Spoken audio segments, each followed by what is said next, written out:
Lately, my van has been giving me the cold shoulder, and the cold hands, and the cold arms, and the cold face because of this. The out-equipped 10,000 BTU air conditioner.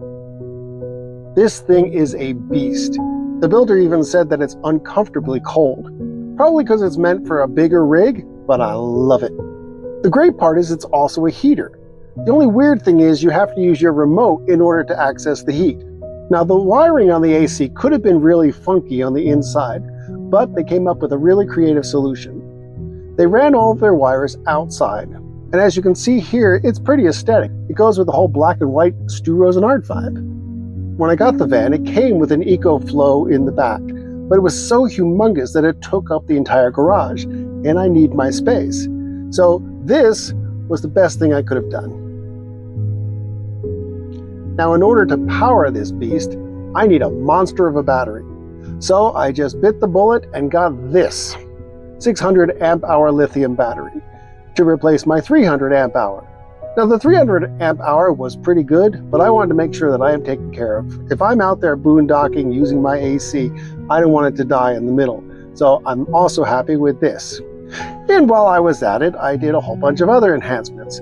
I had them fix the door handle, which was kind of funky, and the stripping on my window came off, so we fixed that. And then there was this. Now, I didn't really need it up to this point, so I just never filled the tank. But while they were at it, let them do it.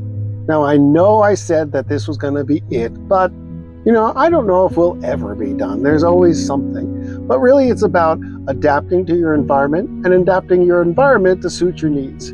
So what I've got coming up is I'm going to get some UV tinting on the glass because it's getting hot out there already. I'm going to enhance the curtains with a little bit of thermal covering on the inside, as well as increase some of the shelving underneath the bed.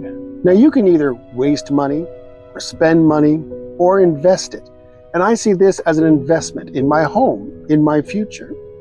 So the lesson here is always do something today that the future you will thank you for. Looking around and seeing how far I've come makes me very excited to go forth boldly into the great unknown.